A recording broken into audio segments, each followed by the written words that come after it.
창세기 39장 1절로 23절 같이 읽겠습니다. 요셉이 이끌려 애굽에 내려가매 바로의 신하 친위대장 애굽 사람 보디발이 그를 그리로 데려간 이스마엘 사람의 손에서 요셉을 사니라. 여호와께서 요셉과 함께 하심으로 그가 형통한 자가 되어 그의 주인 애굽 사람의 집에 있으니 그의 주인이 여호와께서 그와 함께 하심을 보며 또 여호와께서 그의 범사에 형통하게 하심을 보았더라.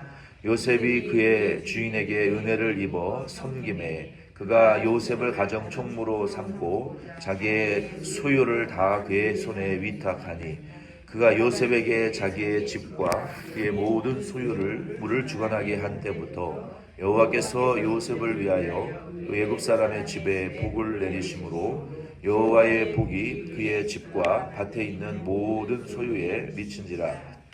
주인이 그 소유를 다 요셉의 손에 위탁하고 자기가 먹는 음식 외에는 간섭하지 아니하였더라.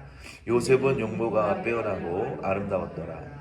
그 후에 그의 주인의 아내가 요셉에게 눈짓하다가 동침하기를 청하니 요셉이 거절하며 자기 주인의 아내에게 이르되 내 주인이 집안의 모든 소유를 간섭하지 아니하고 다 내 손에 위탁하였으니 이 집에서는 나보다 큰 이가 없으며 주인이 아무것도 내게 금하지 아니하였어도 금한 것은 당신뿐이니 당신은 그의 아내임이라. 그런즉 내가 어찌 이 큰 악을 행하여 하나님께 죄를 지으리이까. 여인이 날마다 요셉에게 청하였으니 요셉이 듣지 아니하여 동침하지 아니할 뿐더러 함께 있지도 아니하니라. 그러할 때에 요셉이 그의 일을 하러 그 집에 들어갔더니 그 집 사람들은 하나도 거기에 없었더라.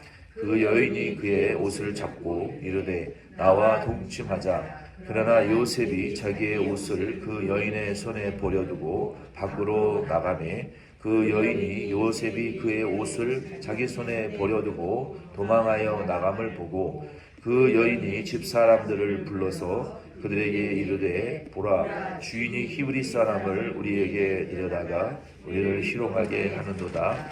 그가 나와 동침하고자 내게로 들어왔으므로 내가 크게 소리를 질렀더니 그가 나의 소리 질러 부름을 듣고 그의 옷을 내게 버려두고 도망하여 나갔느니라 하고 그의 옷을 곁에 두고 자기 주인이 집으로 돌아오기를 기다려 이 말로 그에게 말하여 이르되 당신이 우리에게 데려온 히브리 종이 나를 희롱하려고 내게로 들어왔으므로 내가 소리질러 불렀더니 그가 그의 옷을 내게 버려두고 밖으로 도망하여 나갔나이다.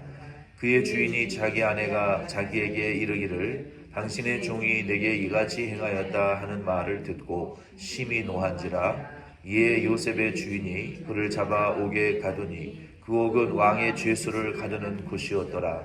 요셉이 옥에 갇혔으나 여호와께서 요셉과 함께 하시고 그에게 인자를 더하사 간수장에게 은혜를 받게 하시매 간수장이 옥중 죄수를 다 요셉의 손에 맡김으로 그 재반 사물을 요셉이 처리하고 간수장은 그의 손에 맡긴 것을 무엇이든지 살펴보지 아니하였으니 이는 여호와께서 요셉과 함께 하심이라.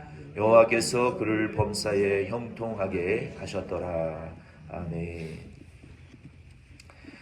38장 말씀은 이제 잠시 37장 이전에 유다에 대해서 기록을 하고 다시 요셉으로 이제 집중되어져서 이 말씀을 기록하고 있습니다. 여기 38장부터 이제 50장 말씀까지를 보면은 거의 요셉의 이야기가 대부분을 차지합니다. 39장에서는 애굽에서의 요셉에 대하여 그리고 보디발의 집에서 요셉에 대하여 감옥에 있는 요셉에 대하여 그리고 궁궐에 있는 요셉에 대하여 39장에서 41장까지 쭉 그 장소에 따라서 요셉을 하나님께서 어떻게 은혜를 입혀 주시는지를 기록을 하고 있어요. 그리고 42장부터 47장 말씀까지는 이제 요셉의 형제들이 3번에 걸쳐서 영구적인 것은 아니지만 야곱과 온 가족까지 3번에 형제가 먼저 가고 또 다른 형제가 가고 그리고 최종적으로 야곱이 온 식솔과 가정을 다 이끌고 애굽으로 3번째 이주에 들어가는, 그러니까 이민자가 되는 것이죠. 그 과정을 기록하고 있고, 마지막 48장에서 50장 말씀에 보면 야곱의 그리고 요셉의 마지막에 대하여 창세기는 기록을 하면서 마치고 있습니다. 오늘은 그 39장에 에서 47장까지 애굽에서 요셉이 어떤 하나님의 은혜를 입고 형통하였는지에 대한 기록이 되어 있어요. 잠깐 유다에 대하여 예수 그리스도의 그 계보의 조상의 탄생을 집중하여 기록하고 그리고 다시 요셉으로 돌아오는 거죠. 본문에는 요셉이 노예로 일할 때, 또 시험과 유혹 앞에서, 그리고 억울한 일 앞에서 하나님이 어떻게 그에게 은혜를 입혀주셨는가, 이런 내용이 기록이 되어 있습니다. 먼저 1절로 5절 말씀해 보면은 애굽으로 이제 요셉이 팔려갔죠. 헐값에 팔려갔고, 그리고 애굽의 그 시위대장, 그러니까 왕을 반역한 죄인들을 감옥에 가두고 지켜보는 그런 시위대가 있었어요. 그러니까 지금으로 말하면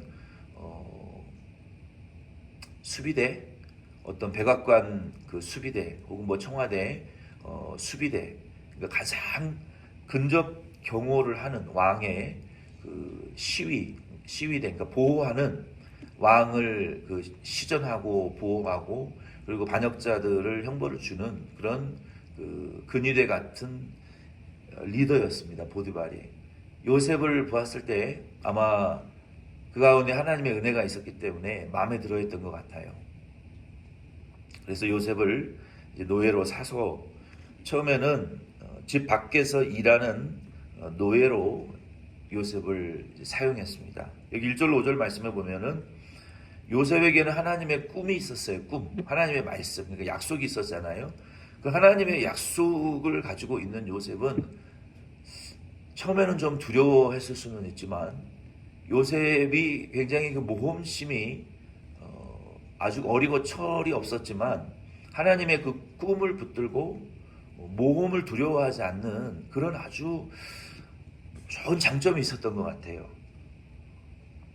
그리고 어떤 상황 속에서도 하나님이 함께 하시기 때문에 평안이 있었던 것 같아요. 그래서 그 근심과 걱정이 있을지라도 하나님이 주신 평안이 있으면 이 베개만 다면은 5초 안에 수면에, 딥수면에, 렘수면에 빠져들 수 있는, 그리고 환경과 상황에 따라서 이렇게 마음이 조속간에 이렇게 울긋불긋하지 않고 어떤 상황이든지 하나님의 그 약속과 꿈을 가지고 그 환경에 금방 적응해내는 그 적응력, 모험심, 어떤 그런 성격의 장점들이 굉장히 많았던 그 소년이었던 것 같아요. 어떤 분들은 잠자리를만 바꿔도 며칠 동안 잠을 자지 못하는 그런 사람들이 있는데, 요셉은 이 하나님의 꿈에 붙들려 있는 청년이었기 때문에 그런 환경에 바로 적응을 하는 아주 뛰어난 그 적응력이 있었던 청년이었던 것 같습니다. 이 노예로 팔려갔을 때 누가 룰루랄라 아싸 나는 노예가 됐으니까 신났다 이렇게 할 수 있었겠어요. 근데 요셉을 우리가 좀 이 성경을 지켜보면은 그가 보디발의 집에 갔는데 별로 이렇게 힘들어했다라는 기록이 없어요. 빨리 적응하고 그리고 시키는 일을 빨리 파악을 해내는 거예요. 그래서 주인의 마음에 쏙 들게 일을 하는 거예요. 그러니까 주인의 눈에 드는 거죠. 얘 좀 봐라. 이 히브리 종 주제에 일을 꽤나 잘하네.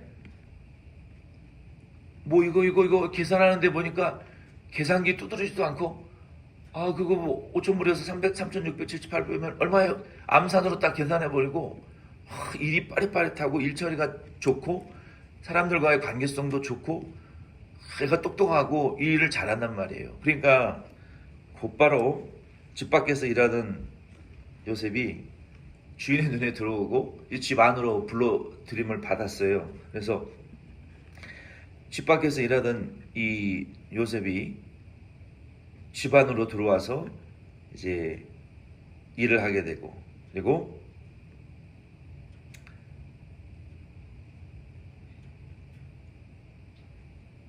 집 밖에 있던 요셉이 집 안에 들어오고, 그리고 집 안에서 또 일을 시켜보니까 또 집안일은 얼마나 또 꼼꼼하게 잘하는지 몰라요. 모든 일들을 종들과 협력해서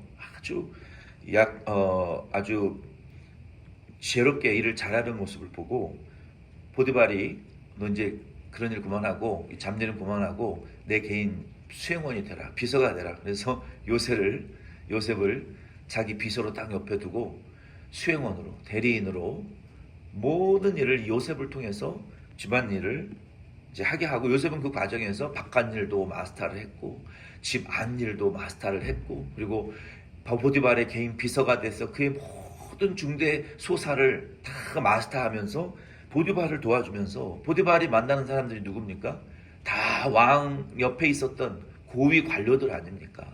굉장히 신분이 높은 사람들이지만 잠깐 정치적인 어떤 실수라든지 이런 것을 통해서 감옥에 갇혀 있는, 그리고 왕과 가장 친밀한 일을 하는 사람이, 이 책임을 맡은 사람이 보디발이었어요. 왜냐하면 보디발은 그 왕을 반역하고 행정적인 정치적인 실수를 한 사람들을 관리하는 일만 하는 것이 아니라, 누가 왕의 음식을 독을 타서 죽일 수도 있었기, 독살할 수도 있었기 때문에 왕의 모든 음식을 관리하는 일까지 그 보디발이 수비대장으로서 했다는 거예요. 가장 최측근, 왕의 반역하는 자들을 관리하고, 그리고 왕이 먹는 음식까지, 기미상궁, 우리 한국에도 고대 그런 기미상궁들이 있었잖아요. 수락관에 왕이 먹는 모든 음식이 혹시 독살을 할까봐 먼저 기미상궁이 기미를 하고 괜찮다 그러면 왕이 먹는, 그러니까 왕의 가장 오른팔과 같은 그러한 이 리더, 최고의 어떤 그 리더라고 숨은 가장 실세와 같은 사람이 보디발이었는데, 요셉이 그 보디발 옆에서 이 모든 일들을 지켜보면서 보디발과 관련된 사람들을 만나고 그 일을 수행하는 일을 했어요. 실수가 없이 했단 말이에요. 그리고 얼마 이후에는 보디발이 너 이제 우리 집에 모든 재산 관리, 인맥 관리, 모든 집 안과 밖의 일, 그리고 모든 종들을 관리하는 그 대표, 총무로, 그 executive 리더로 온 집안을, 그러니까 세컨이죠. 집에서 보디발 다음에 모든 일을 맡겼단 말이에요. 그리고 보디발이 자기가 먹는 음식과 자기의 아내는 맡기지 않았어요. 그 두 가지 일을 맡기지 않고 모든 일을 맡겨놓고, 이게 급속도로 승진을 요셉이 하게 됩니다. 말단 사원에서 보디발의 집안의 세컨 리더로 급속 승진을 하게 되는 거예요. 이를 우리가 볼 때 요셉 스스로도 깨달았을 거예요. 내가 이렇게 급속도로 승진하고 지위가 높아지는 것은 내가 여호와 하나님의 꿈을 붙들고 있기 때문인 것이고, 그로 인하여 하나님이 나와 함께 하시기 때문에 나에게 복을 주시고 내가 손대는 모든 일에 복을 주시는 것을 요셉 스스로 알았어요.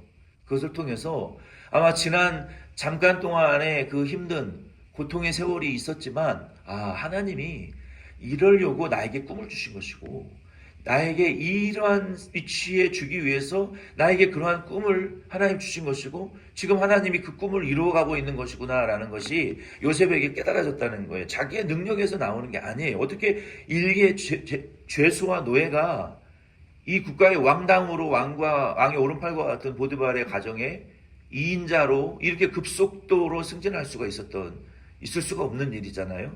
요셉 스스로도 하나님의 꿈을 붙든 나와 하나님이 지금 함께 하시고 하나님이 형통하게 하신 것이다 라는 것을 자기 스스로 알 수 있었던 거예요. 요셉의 이러한 삶을 우리가 미루어 보건대 요셉에게는 다음과 같은 형통이 있었어요.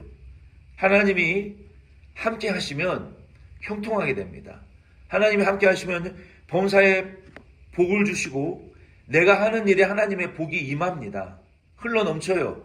그리고 하나님이 나와 함께 하시고 하나님의 꿈을 붙들고 고난당하는 나에게 하나님이 복을 주시고 형통하게 하고 계신다는 것을 요셉에게는 보디발 그의 주인이 알아요. 나와 함께 동업하는 자들이 알고 나와 함께 일하는 자들이 그걸 깨달아요. 이상하다. 분명히 같이 시작을 했고 같이 노력을 했고 같이 투자를 했고 같은 수고를 했는데 왜 너는 이득을 더 많이 보냐? 왜 네가 만나는 고객들은, 왜 네가 만나는 그 대상자들은 너에게 돈을 더 많이 투자하고 왜 너네 가게에 더 많이 오고 왜 너의 가게에 대한 평판이 더 좋아지냐? 이상하다. 그 다른 이유, 하나님이 너와 함께 하시고 너에게 형통하게 하시고 네가 손대는 일에 잘되게 하시는 이가 네 노력으로 되는 거 아니네. 너 뒤에 계시는 너의 백그라운드는 하나님이네. 어떻게 그런 고객을 물어다 주고 그런 이익이 나게 하시는, 복이 임하게 하시는 분이 네 노력으로 되는 거 아니네. 하나님이 하시는 거네. 이걸 알게 하신다는 거예요. 주변 사람들이. 하나님이 요셉의 보디발이 그걸 봤거든요. 보디발이 요셉에게 함부로 하지 못했던 이유는 요셉과 하나님이 함께 계시는 걸 알았어요. 맡기는 일마다 잘 되는 거요. 맡기는 일마다 사고가 안 일어나는 걸요. 어떤 사람은 맡은 일마다 사고가 일어나고 부서를 옮기면 그 부서에서 갈등이 일어나고 그 사람이 가는 곳마다 쌈박질이 일어난단 말이에요. 무슨 일을 맡기겠냐는 거예요. 윗사람이. 보디발은 그걸 보고 함부로 하지 못했던 거예요. 요셉에게. 하나님의 꿈을 붙드는 자, 하나님이 함께 하시는 자는 그렇게 돼야 되는 거예요. 세상 일에서 5절로 이제 마지막 23절 말씀까지 보면은 이렇게 형통할 때, 소위 잘 나갈 때 참 조심해야 돼요. 이 연예인들 보면은 참 잘 나가다가 저 사람 위험한데? 그러면 꼭 사고가 터져요. 저 사람 선을 넘는데? 저런 말과 행동을 하면 안 될 텐데? 그러면 꼭 다음날 뉴스에 나와요. 무슨 사고를 쳤다. 그러니까 우리 영적인 일도 마찬가지예요. 우리가 소위 급속 승진을 하고 주인에게 총애를 받고 그 집안의 세컨 2인자가 되고 그게 오른팔이 되었을 때 그때 조심해야 되는 거예요. 그때 반드시 세 가지의 유혹이 따라옵니다. 이거는 예외가 없어요. 성경에 보면 이 세 가지의 유혹이 있는데, 첫째 뭐냐면 이성의 유혹이 있습니다. 이거는 100% 사실이에요. 이성의 유혹이 있어요. 두 번째, 돈의 유혹이 있습니다. 세 번째, 권력의 유혹이 따릅니다. 여러분, 정치인들 타락하는 거 보세요. 뭡니까? 첫째가 이성이에요. 둘째가 돈이고 권력입니다.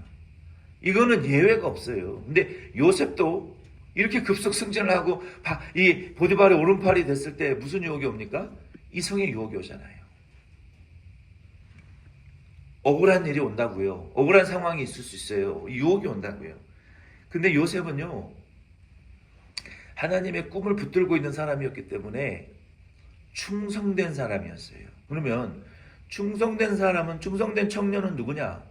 유혹이 있을 수 있지만 충성돼야 돼요. 그때 어떻게 충성해야 되느냐? 이 충성된 일꾼은 무엇이냐면요, 잘 들으세요. 경계가 분명해요. 정신병 중에도 경계성 장애라는 것이 있어요. 이게 해야 되는 일인지 하지 말아야 되는 일인지 경계가 애매모호하. 그거 정신병이에요. 이게 사야 되는 건지 말아야 되는 건지 경계가 없어. 그 정신병이라니까요. 내가 이 말을 내뱉어야 되는지 삼켜야 되는지 그 모르는 거 정신병이에요. 제 책장에 인간의 정신병 편람에 대한 빨간 책이 있거든요. 그 경계가 애매모호한 사람들이 있어요. 내가 이 감정을 뱉어버려야 되는 건지 혀를 깨물고 삼켜야 되는 건지 모르는 그 정신병이라고요. 먹어야 되는지 절제해야 되는지 그 정신병이라니까요. 충성된 사람은요, 경계를 분명히 할 줄 아는 사람이에요. 아멘이십니까? 시간을 분명히 경계를 잘 지켜야 되는 거예요. 경계를. 보디발이 요셉에게 경계선으로 그어준 것은 뭐예요? 나 먹는 음식은 네가 관여하지 않아도 된다. 내 아내는 건드리지 마라. 선을 넘지 말라는 거예요. 매니저면 매니저로서의 선이 있고, 종이면 종의 선이 있고, 주인은 주인의 선이 있는 거예요. 세상에 보이지 않는. 자기 위치에 선이 있는 거예요. 성도면 성도의 선이 있고, 목회자면 목회자의 선이 있고, 하나님의 선이 있는 거예요. 교회도. 이 경계를 지키지 않는 사람은 충성되지 않는 사람이에요. 근데 요셉은요, 아무리 급속 승진을 하고 보디발의 오른팔이 됐어도 주인이 나에게 넘지 말라고 그어놓은 손은 뭐예요? 내 먹는 음식에 대한 선은 네가 건드리지 말아라. 내 아내에 대한 선은 넘지 말아라. 경계가 분명했단 말이에요. 그게 충성이에요. 요셉은 충성심이 있는 사람이었기 때문에 아무리 그 여자가 유혹을 하고 매일 눈짓을 하고 동침하자고 유혹을 했어요. 그리고 나중에는 그의 옷을 잡았다. 이 클락, 겉옷인지 속옷인지는 모았지 몰라지만 그 옷을 잡아 당겼어요. 동침하자고. 그런데 그 경계선마저도 요셉은 충성스러운 사람이었기 때문에 안 넘었다고요. 하나님 앞에 어떻게 내가 그 죄의 선을 넘어갈 수 있겠습니까? 하나님의 선을 안 넘었다고요. 보디발의 선만 안 넘은 것이 아니라 그 경계를 지키지, 그 여자는 보디발의 아내는 경계를 지킬 줄 모르는 여자였어요. 우리가 이 경계를 지키는 것이 충성인 줄을 우리가 알아야 됩니다. 요셉이 경계를 넘을 수 없었던 이유는 천을 넘을 수 없었던 이유는 뭐예요? 하나님을 주신 꿈이 있었잖아요. 그 꿈이 뭡니까? 형제들의 곡식단에 자기를 섬기는, 자기는 앞으로 이러한 섬김을 받아야 될 존귀한 자라는 것을 알았어요. 나는 보통 아무렇게나 살아야 되는 사람이 아니다. 하늘의 해와 달과 별이 나에게 절하는 사람이고, 11 곡식단이 나에게 섬기고, 나는 그들을 다스리고 사랑하고 그들에게 사랑을 베풀어야 될 리더다. 하나님의 자녀다. 나는 이런 꿈이 있는 하나님의 청년이다. 그런데 내가 함부로 살 수 있냐? 그 꿈을 주신 하나님의 말씀을 어겨서 간음할 수 있냐? 주인의 것을 내가 범할 수 있느냐? 사람들이 아무도 보지 않았어요. 종 한 명도 그 침소에 없었어요. 그러나 꿈이 있었던 요셉에게, 하나님의 약속이 있었던 요셉에게, 나는 하나님의 이런 위대한 꿈을 주시고 그 꿈으로 나를 부른 사람이야. 나는 그 꿈이 있는 사람이야. 라고, 우리에게는 하나님의 약속이 있다라고 믿는 자였다는 거예요. 그 하나님 앞에 범죄할 수가 없었어요. 그래서 눈짓하면 딴 데로 가버리고, 잡아 끌면 도망가 버리고, 마지막 날은 옷을 잡아 끌었지만 그 겉옷, 아마 겉옷인 것 같아요. 겉옷은 그냥 긴 외투예요. 벗어 던지고 도망가 버렸어요. 요셉은 하나님과 주인 앞에 이러한 죄를 질 수가 없었던 거예요. 그 여자는 이런 모욕을 당하고 모욕과 치욕은 그 여자가 행한 것이지만, 자기를 거절한 그 히브리 종을 겉옷을 빌미로 남편에게 고소하고 나를 겁탈하려고 하다가 소리를 지르니 도망갔다라는 증거물로 남편에게 그것을 보여주었어요. 그런데 이 죄가 실제였다면 이 강간의 죄는 사형에 해당하는 죄였어요. 사형, 그 당시에. 근데 얼마든지 당장 사형시킬 수 있는 군대를 가지고 있고 감옥을 가지고 있던 리더였잖아요. 근데 보디발이 놀라운 것은 요셉을 사형시키지 않고 감옥에 가둬두는 거예요. 감옥에. 이 있을 수 없는 일이거든요. 화를 냈지만 감옥에 가둬뒀다는 것은 하나님과 요셉이 하나님께서 함께 하시는 것을 두려워했고, 그리고 지금까지 요셉의 행동을 관찰하고 분석해 봤을 때 요셉이 이럴 사람이 아니다. 아마 그것을 미루어 봐서는 그 보디발의 아내가 그런 짓을 한 것이 한두 번이 아니었던 것 같아요. 신실하지 못했던 여자였던 것 같아요. 그리고 심사숙고해야 될 필요가 있었던 상황이었던 것 같아요. 그래서 사형시키지 않고 감옥에 가둬둔 것은 그 하나님의 섭리였겠죠. 그렇죠? 감옥에 들어가서 술과 논을 만나고 떡과 논을 만나고 이제 요셉의 총무가 되어지는 통로가 되어지기 때문에, 그래서 이 말씀이 21절 23절 말씀에도 보면은 여기 2절로 5절 말씀과 21절로 23절 말씀에 보면 하나님이 요셉이 어디에 가든지 함께 하셨고 형통하게 하셨고 모든 인자를 요셉에게 도와심으로 요셉이 손대는 일은 두 번 말하고 살펴볼 필요가 없을, 뒤탈이 없을 정도로 완벽하게 모든 일들이 처리되는 것을 보고 그게 하나님의 은혜라는 거예요.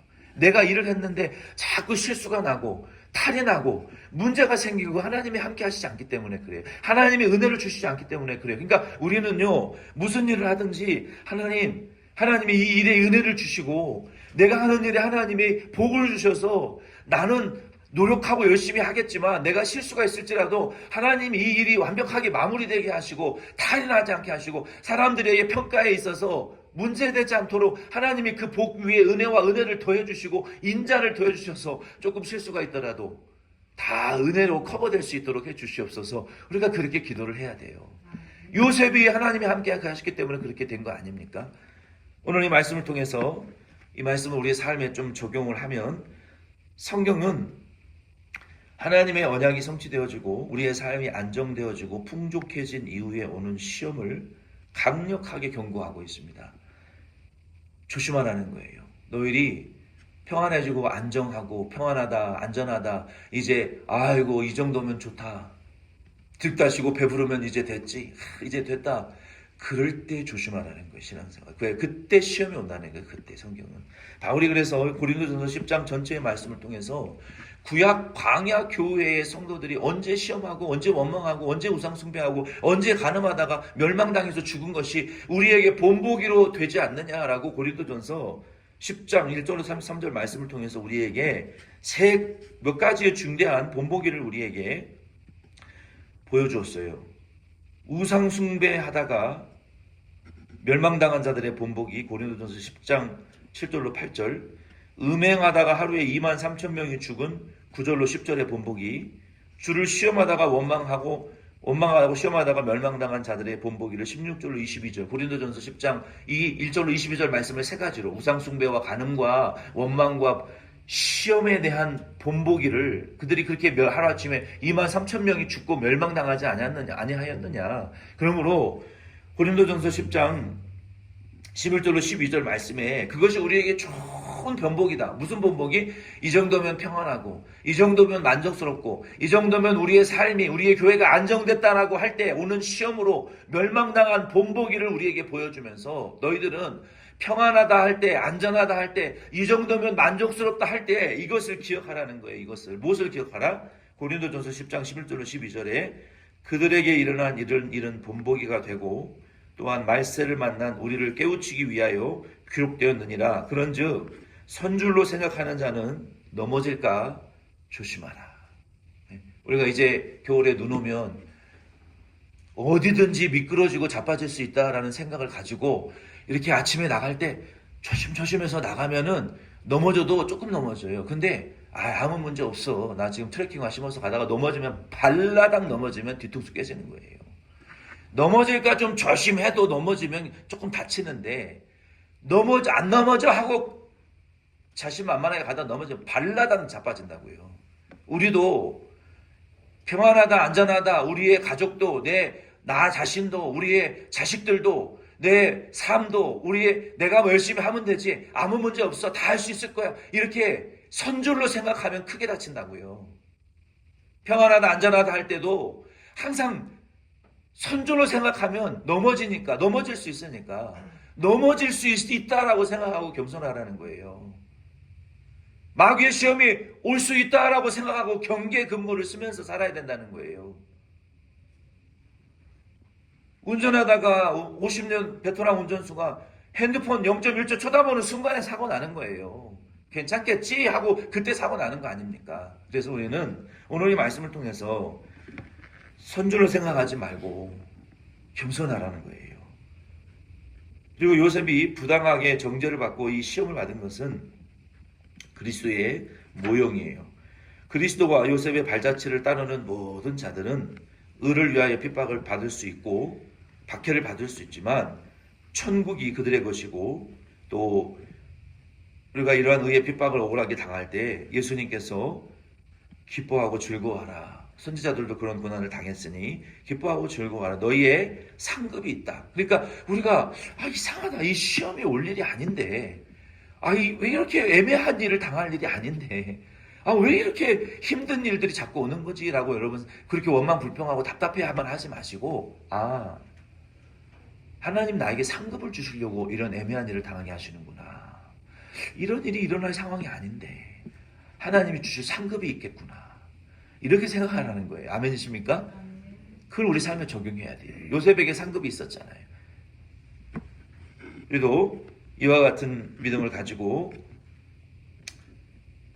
살아가시면서 어떠한 상황과 처지에 계시든지 하나님이 우리와 함께 계시면 우리에게 형통이 있고 하나님이 우리에게 상급이 있다라고 생각하시면서 하나님의 꿈을 붙드시고 여러분 오늘 하루도 믿음의 발자취를 내디딜 수 있는 저와 여러분 되기를 예수의 이름으로 축복합니다. 아멘.